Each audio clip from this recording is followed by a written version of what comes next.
We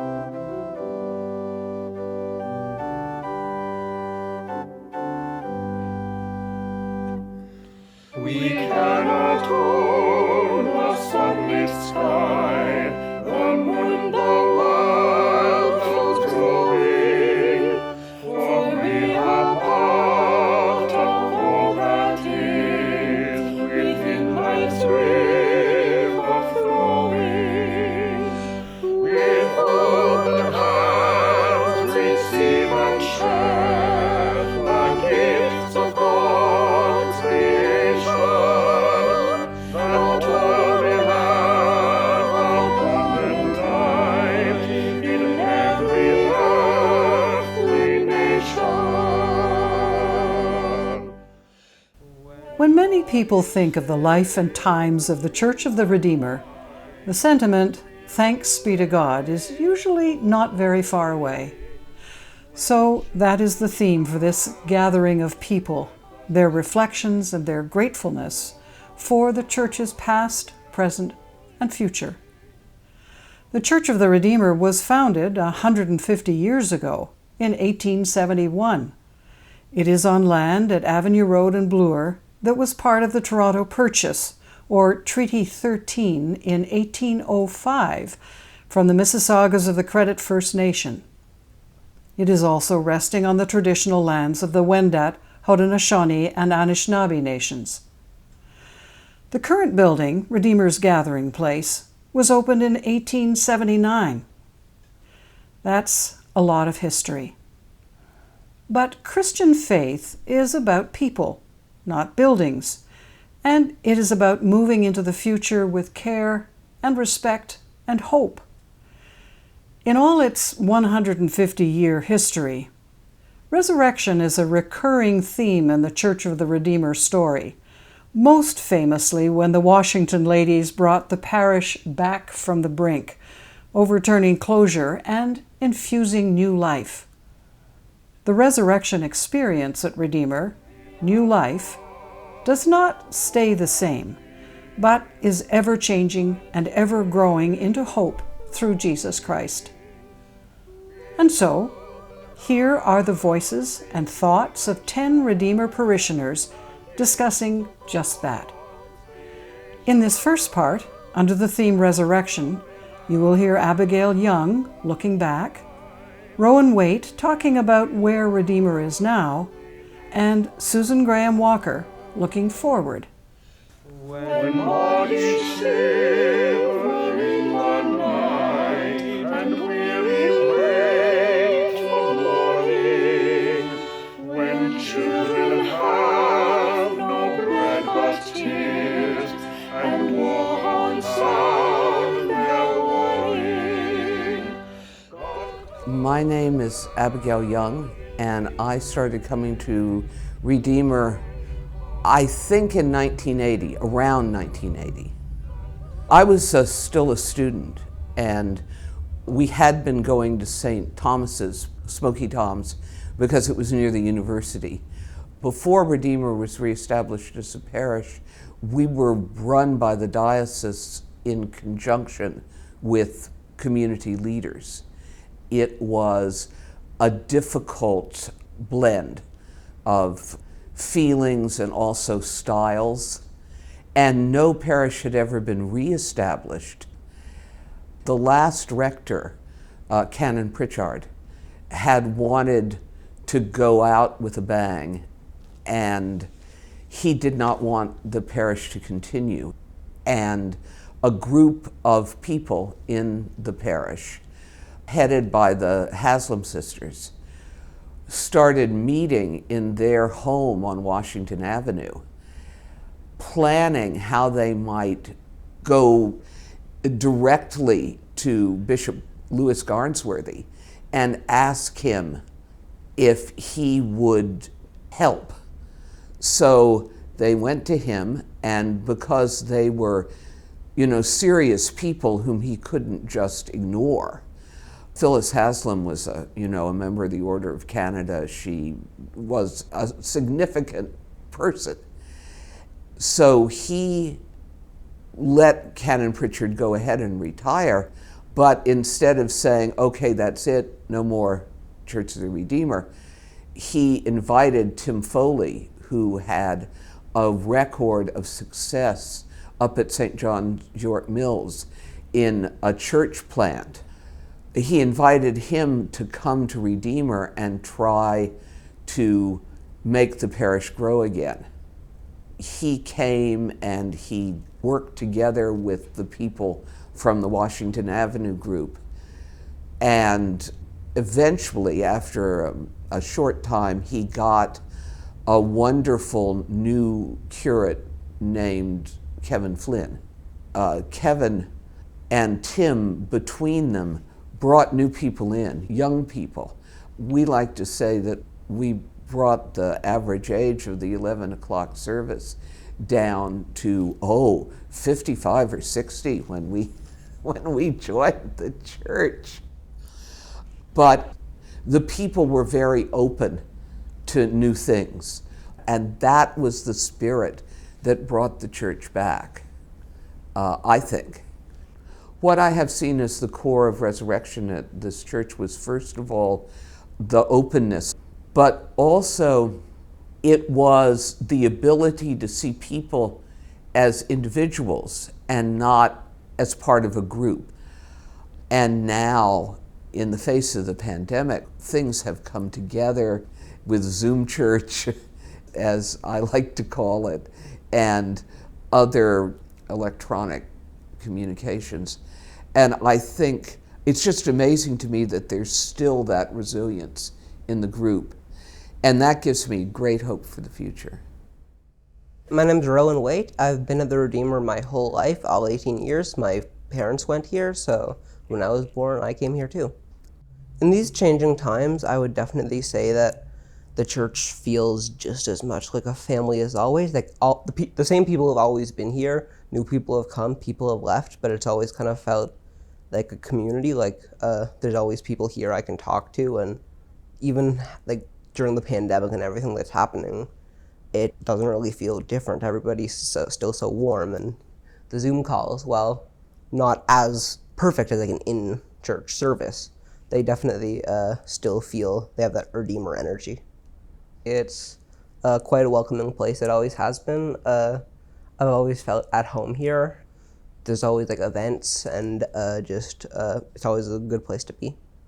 I was in the pageant for the early portion of my life, and even after my sister's typically been in it, so it's been a long time since I've been in a pageant. I think I've been a wise person sometimes, but other than that, I can't really remember what I've been. The time before the pageant, before everybody gets here, it's like very bustling. All of the kids are here, like we're fitting into costumes. Everyone's like rushing around, and it's just so frenetic and full of life. And then other points, like when Andrew left the church, that was a very big event. It was almost like a party of sorts, a celebration of his time at the church, and it just felt so full of life, so happy. But I'd say most felt Mardi Gras. Every year, just you come later, there's pancakes, all of the kids are running around through the aisles, there's activities. I used to help in the kitchen, and it felt like a full community at that point, and it was great. When I think of resurrection, I just feel as if resurrection is a symbol of just, it doesn't end, and I feel as if Redeemer feels like a place that doesn't really age. It feels like whenever somebody leaves, it's almost resurrected in a way, but it's different, but it's the same, and it's always had that thing for me. So I'm actually going to Brock University to study teacher's education in September, so it's not going to be a place I leave behind. Like, I'm definitely going to still come here, not as frequently, of course, because I'm not going to be in the city, but when I can, I'll definitely try and make it here. I hope we'll be able to learn, and we'll be an ever-evolving community of people like we have been in the past. Like, if you come here with a friend, it's a very welcoming place. And honestly, every time we've had a sleepover or something and someone's come to the church with us, they're like, this is better than our own church. So that's saying something. I'm Susan Graham Walker, and Paul and I arrived at the Redeemer in I think it is 2003, when Paul took retirement. We had been in Markham, but now we could choose rather than be chosen for where we went to church. And our son Mark was an adolescent and still going to church in Markham. And so we needed to find a place where he would be comfortable, and came to Toronto one day to have lunch with family and decided to go to the Redeemer ahead of time. And I had never been to the Redeemer before. We came in, and Mark got to meet a guy named Daniel Mark, who was, we realized afterwards, hugely important both to our family and to the Redeemer. And Mark went to church school, and we did the 9:30 thing around the altar. And as we were leaving, Mark said, "We don't have to look anywhere else if you're okay." And I heaved a sigh of relief because it seemed to be a good place for all of us. The most significant element of the fact that it's a resurrected community is that until recently, the Redeemer was the only church in the Diocese of Toronto that had been disestablished. Lots of places have closed, but this was reestablished. And when they reestablished, they didn't recreate the same structures or the old familiar pieces of men's breakfast groups and the ACW and ta-da, but decided to be a community that offered a variety of styles of worship and to do things differently, and had the people in leadership positions who could support that.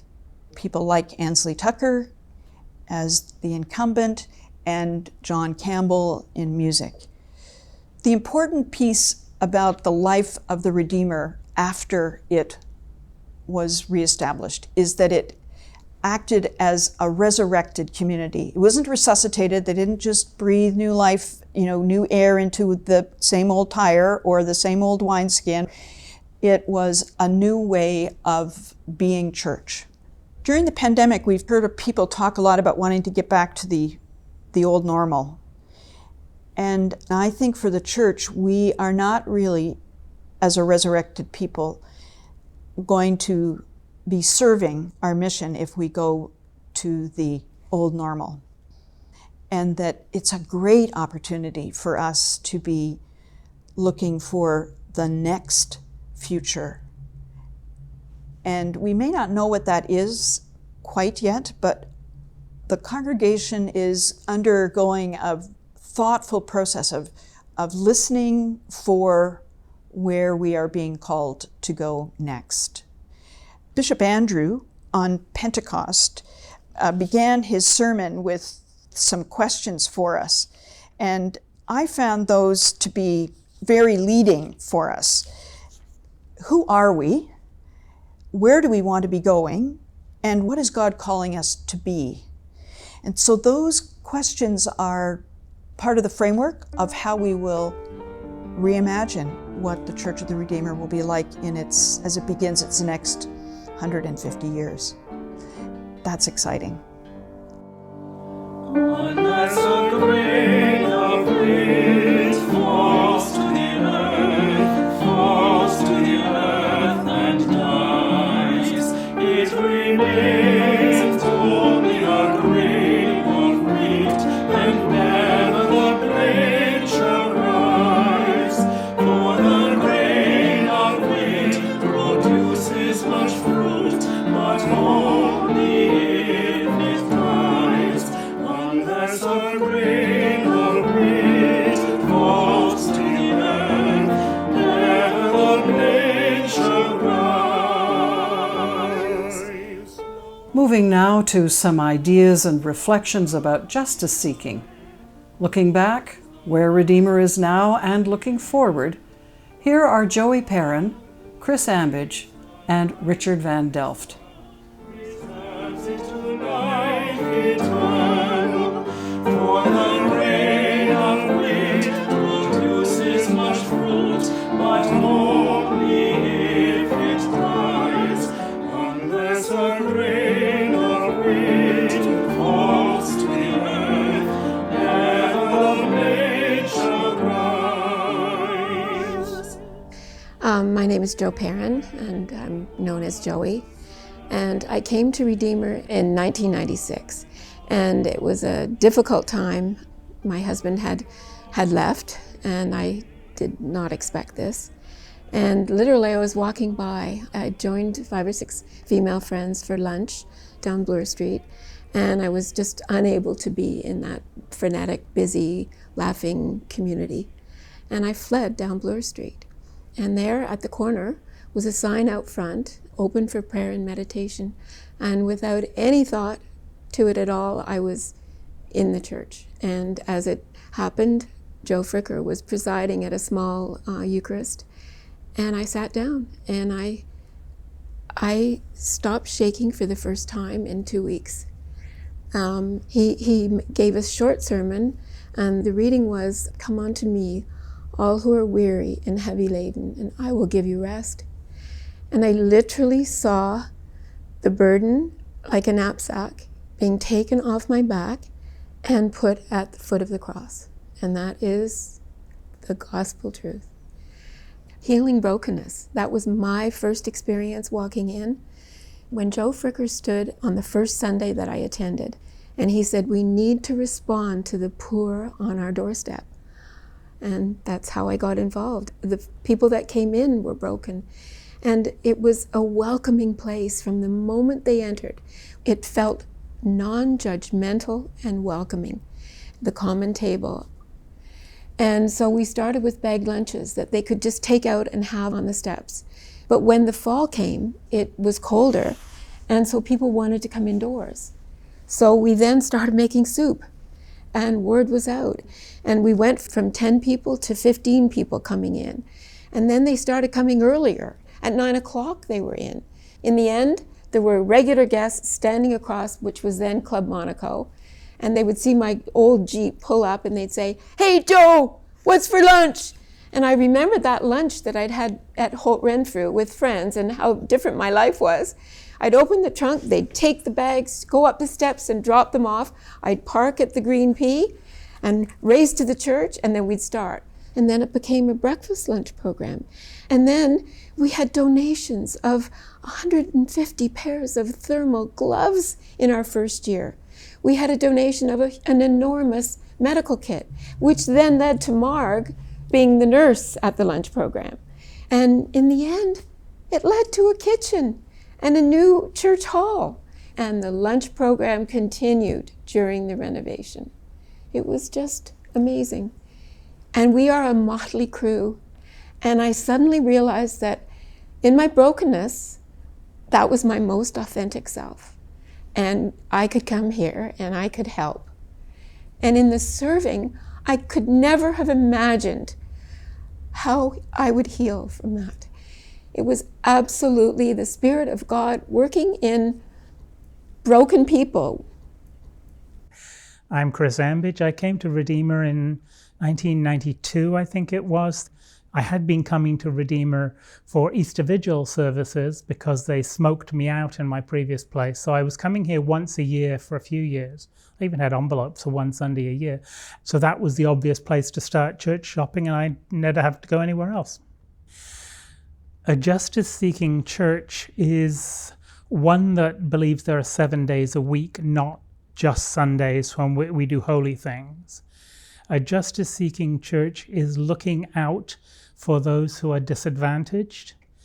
At this church, we certainly have common table to feed people who have unsecure food sources, but also to provide programs for those with insecure housing, nursing, and so forth. But it doesn't stop there. There are people who work with Indigenous folk. There are people who work with gay and lesbian folk. And I think one of the main tasks of the church in seeking justice is to help those who are at a disadvantage in 2021 Canada. You can always do better, but I think Redeemer is doing a not bad job. Back in the early 80s, the AIDS crisis was really hitting the gay community. This church was one of the few that would take funerals for people with this plague because we really didn't know how it was transmitted. At one point in the mid-80s, I believe they'd have 1 or 2 gay funerals a week. People came to us who had been assisting their friends through the last days and saw that they were helped. I well remember that Ansley, who was the rector at that point, changed the way the liturgy was done and made sure that during the ablutions she drank from the cup last, because people were scared. Can you get it from sharing a cup? In fact, you couldn't, but we didn't know that. But she used her nurse's training, actually, to make it clear that she was going to take the same risks. In terms of gay people within the church, for a long time, it was, if you're discovered to be one of those people, you weren't allowed in, or at least you had to sit in the back pews. There was a synod in 2004 where the Diocese of Toronto was going to be asking the question, should we be blessing same-sex unions? It didn't go through that synod. I remember the next day, Andrew, who was the rector at that point, was talking to the congregation about what had happened at the synod. And after about 7 words, he was in tears and he couldn't keep going.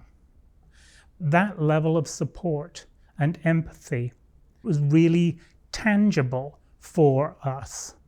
Andrew put his job on the line by marrying, not just blessing the union, but actually marrying gay couples. That level of support is huge for those who are on the short end of the stick. It's not a nice place for gays and lesbians in the Anglican communion generally right now. But here at Redeemer, at my part of the family, I am safe here, I am welcomed here, I am supported here. I realized when I came here and found my roots again, there's a lot more to church choice than just the theology. It's sociological as well, and what it is, where you find your home, where you find people who are familiar. I'm just very fortunate that I found my place here. My name is Richard Van Delft. I first came to Redeemer in, I think it was the autumn of 2016. I was coming here for a trip. My partner had just gotten his tenured professorship here, and we were going to be looking for an apartment. And while I was here, I came to Redeemer. I was church shopping, and I went to a few different places. And the feeling when I came in here was right away that you could sense the intention of welcome. You could sense the intention of being open to anybody who walked in the door. And so when I moved here in January, I started coming on Sundays regularly. And I slowly got involved as a greeter. I got involved with the altar guild. And then I got involved with the common table. And at present, I'm the vice chair of the advisory committee. It's hard coming to a new city, but the people here were really great. Not without its big city sensibilities sometimes, because big cities, they never open up their arms to welcome everybody that walks in, and they're all big city people here, so you do have to put a little bit of effort into. But once you crack through that, it's really awesome. Why would I perceive it as a justice-seeking church? I think that you really see that with their ministry at the common table. I think they really put their money where their Christian mouths are when it comes to seeking out social justice. When I first started, one of the things that I noticed right away at the common table was just the fact that they allow them to have a choice at the counter. Do you want a vegetarian selection? And I think, you know what? These people don't get a chance to be selective anywhere and are probably told to F off all day long. And so I thought, that's a real intention happening here. And I'm trying to think of what it was like upstairs. I mean, coffee hour, there's always people that are looking for the newcomers. Just being welcoming, I think, shows a sign of justice and accepting of whoever walks in the door. Unfortunately, I think a lot of Christians have a lot of explaining to do when we look at our past. I mean, baptized Christians just buried Indigenous kids under these schools, right? Injustices towards gay people, injustices towards women still. But there's always people here looking to see who are we missing. Suggestions for moving forward. One of the things we're really dealing with right now too is because of the Black Lives Matter movement, right? We're looking at where's there institutional racism in Redeemer or the Anglican Church, period. So let's deal with some of that. We're looking at language. We're looking at even language in the hymns and in the liturgy. And, just simple things like we do a lot of language around light and dark, dark being evil, light being good, right? But we're coming to terms with that. We're finding out where these things are coming from. So I think that's one. I think our technology, is one thing that's a huge thing that we can use to get the word out and to get people in through the door by a new means now. Well, our common table ministry is just going to get stronger, I think. Our numbers jumped from 80 people a day to about 130 meals out the side door. And because of now it's so visible with people coming up the ramp, a lot of people in the neighborhood didn't realize that. So now we're visible, so people are seeing, hey, this church is doing something. So I think we've learned a lesson in visibility, not just a building. I'm grateful for Redeemer, for me through this pandemic, as well as grateful that I could have put something back as well. I didn't want to get all churchy, but I thought, what if Jesus had stayed home and said, oh, there's too many lepers?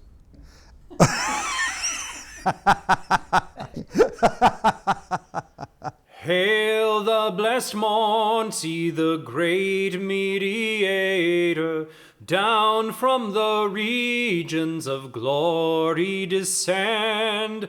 Shepherds go worship the babe in the manger. Lo, for his God the bright angels attend. Brightest and best of the sons of the morning, down on our darkness and lend us thine aid. Star in the east, the horizon adorning, guide where our infant Redeemer was laid. Considering the Church of the Redeemer as a worshiping and learning community, here are Francis Humphreys and Christopher Cantlon with their thoughts on looking back, John Sutton on where the church is now, and Marjorie Wrightson looking toward the future. Maker and monarch and sovereign of all, brightest and best of the sons of the morning, dawn on our darkness and lend us thine aid. Star in the east, the horizon adorning, guide where our infant Redeemer was laid. My name is Francis Humphreys, and I came to Redeemer in September 1982. So I had recently moved to Toronto, and I was hoping to connect with an Anglican community because that's what I'd grown up with, though I'd spent 6 years going to many, many different denominations, but I really hoped that I'd find a home in an intergenerational church. So I was living with university students in a house, and Francis Martin, my soon-to-be fiancé at the time, and myself decided we'd try out Church from the Messiah. So we were walking, and we only got as far as Avenue Road in Bloor. We looked at our watches and we thought, we're going to be late. So we saw the church across the street. I had no idea what denomination it was, but let's just be on time somewhere. So we went in and discovered the Book of Common Prayer in the pew and thought, well, it's Anglican. We'll see how it is. We enjoyed the service, and right afterwards we met Kevin Flynn, who was the curate, and he told us that that very Sunday at 9, 5 or 7 had gathered for the first ever use of the Third Canadian Rite in the work of liturgical renewal in the Anglican Church of Canada. So he said, we're looking for people that'd be interested in that and maybe exploring different kinds of music. So Francis Martin had experience doing that, supporting liturgy with music. So we showed up the next Sunday, and there were 5 of us, and we met Tim Foley, and he said, well, I'm a believer in the liturgy fitting the people and not the people having to fit the liturgy. So there's so few of you, let's all come up to the chancel and let's do the Eucharist in the chancel. I think the evolution is part of its strength. Though there are lots of things that are still the same, I think that adapting is a strength. So what I know best is the 80s, because that's when I was chairing this informal worship committee for the 9:30 service. I think the lay participation has been a huge strength, building lay participation in the liturgy. And it was also about building lay leadership in the decision making. Another huge strength is the work that was done right from the beginning to integrate children into the worship so that they were an integral part, that they are fully part of every aspect of parish life. And very soon after that, we had baskets of percussion instruments for children. And it becomes this two-way ministry. We're ministering to the children, and the children are ministering to us. All the different ages need each other. And so I think the children really enriched the service. Who that was present at 9:30 a few years ago that doesn't remember the little boy that skipped around the altar? It was just exhilarating to see his really unself-conscious joy. It was just completely innate in him to do that.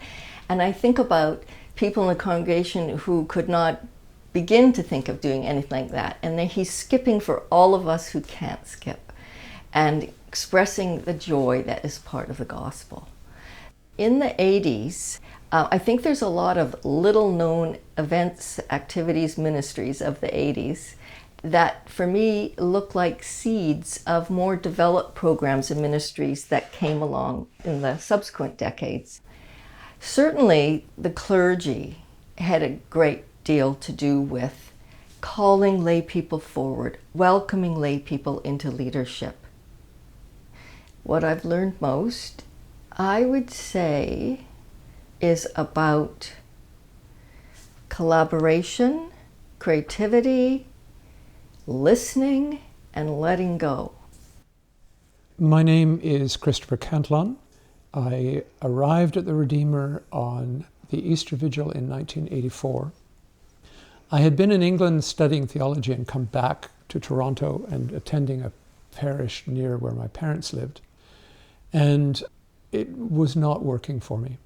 So I came home from a service there. It was Easter Vigil, and I was upset, and my father said, well, surely there's somewhere else.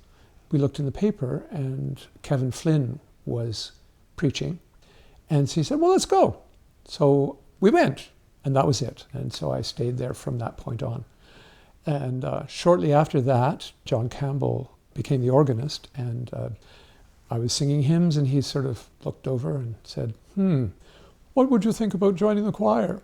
So that's how I came into the choir. And then it all proceeded from there. The strengths of the liturgy at Redeemer, one of the really strong things was the fact that each priest listened to the folks, where they were, what they were thinking, and adapted the liturgy, never on a rush, always thoughtfully, and always in discussion. Of course, the priest in charge is always the final say, but always it was thoughtful. The preaching is superb, and taking the gospel, making it relevant, and always came away with going, oh, now I get it. The music was also a huge strength. John Campbell, for all those years, trying this, trying that, new hymns, because he was on the hymn book task force.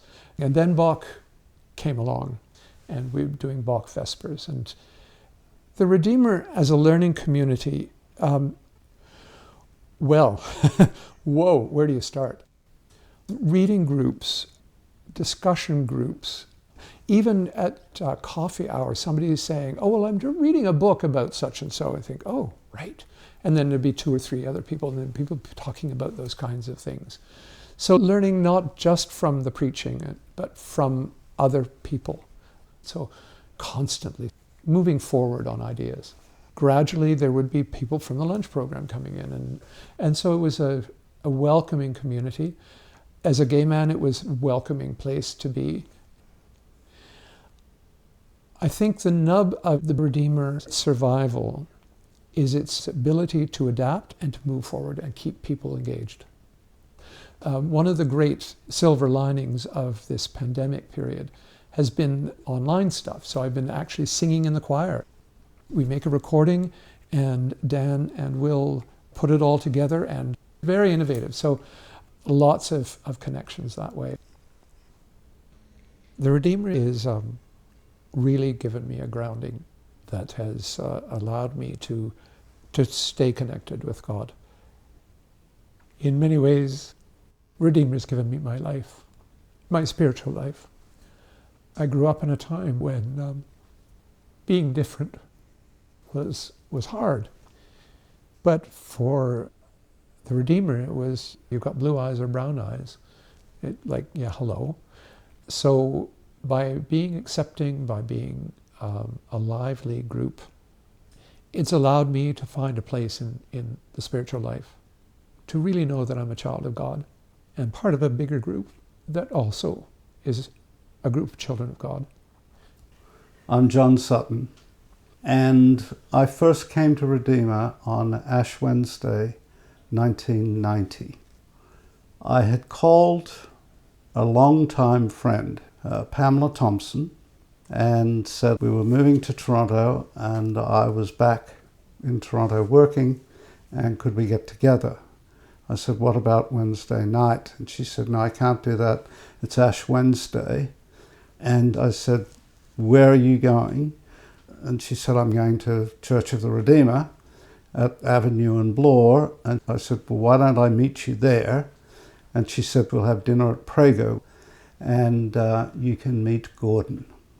And so we did all that.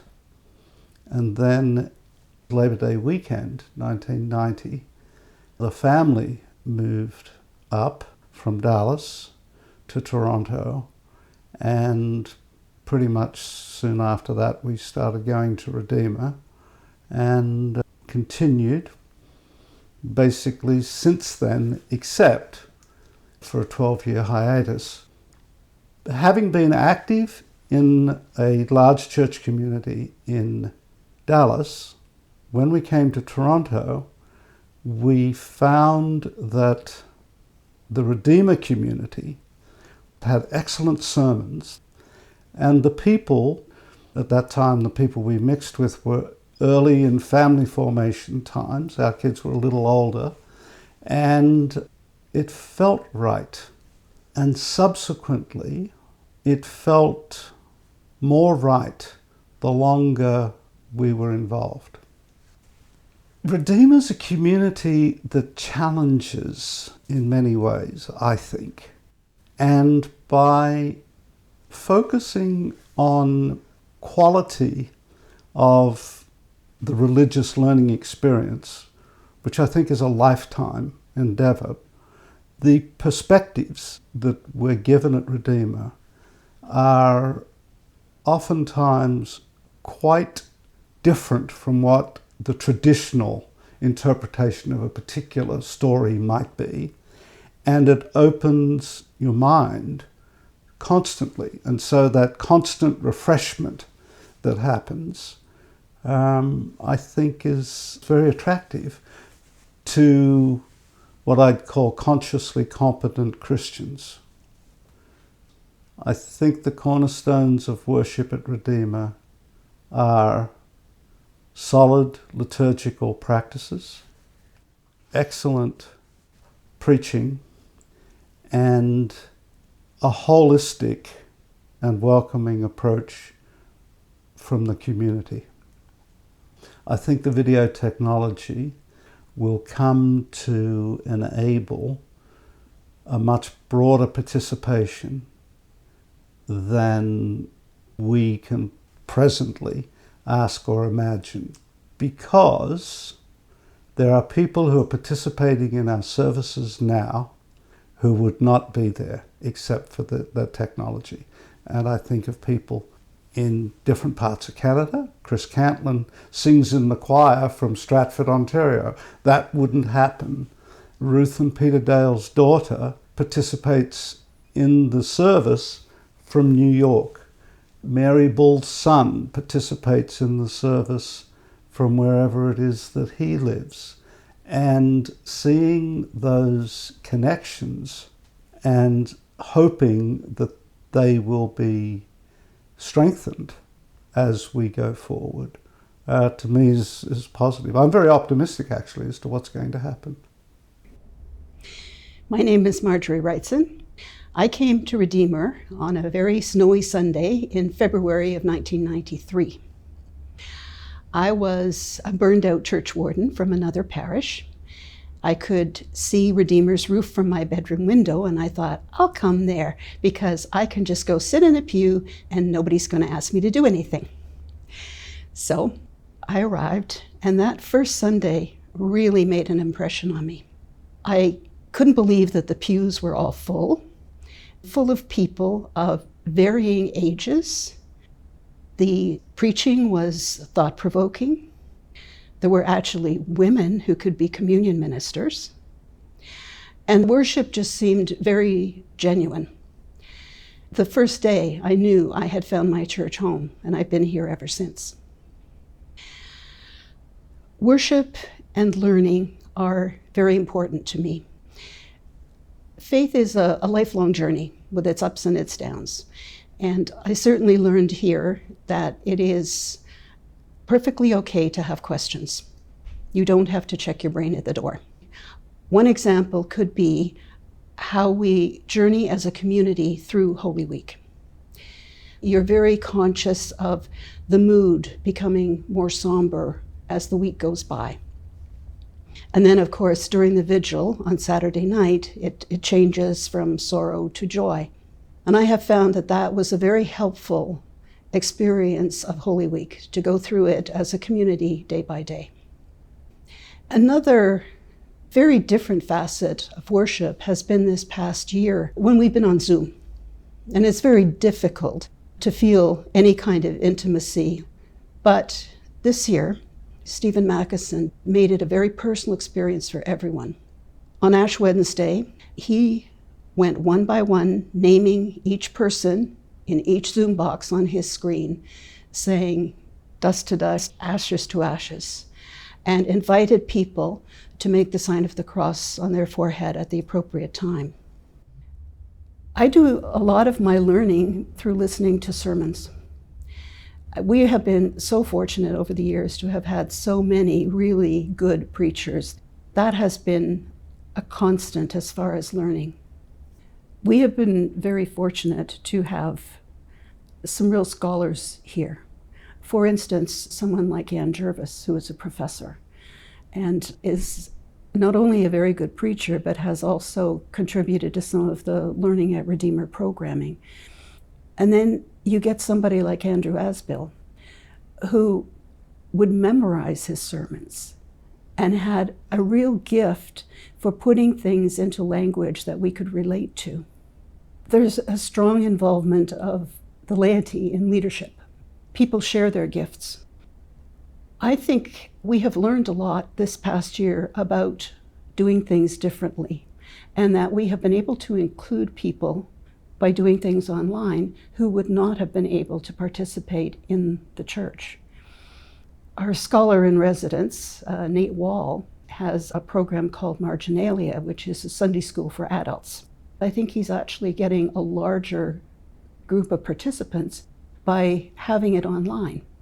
I think that there will be reevaluation of, are there programs that could happen here in person but might also happen online? It will be interesting to find out, once we can assemble here again, who have we lost? And there may be a period of rebuilding again, but I think the core of people that are here are very definitely like a family.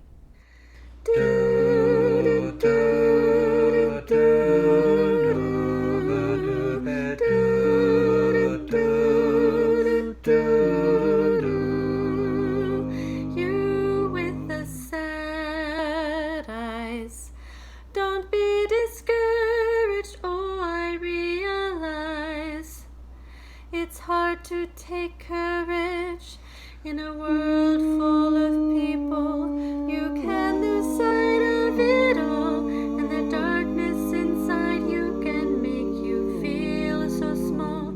But I see your true colors shining through. I I see your true colors, and that's why I love you. So don't be afraid to let it show.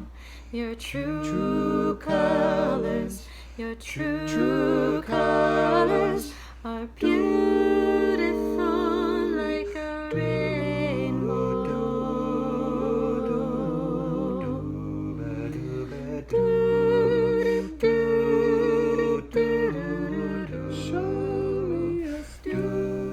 And now there is really only one more thing to say, and young people from the Church of the Redeemer are clearly the best people to deliver this message. Under the 50 years. Way to go, Redeemer. Thanks be to God. Thanks be to God. I see your true colors shine through. I see your true colors, and that's why I love you. So don't be afraid to let it show. Your true colors, your true colors are shining through. I see your true colors, and that's why I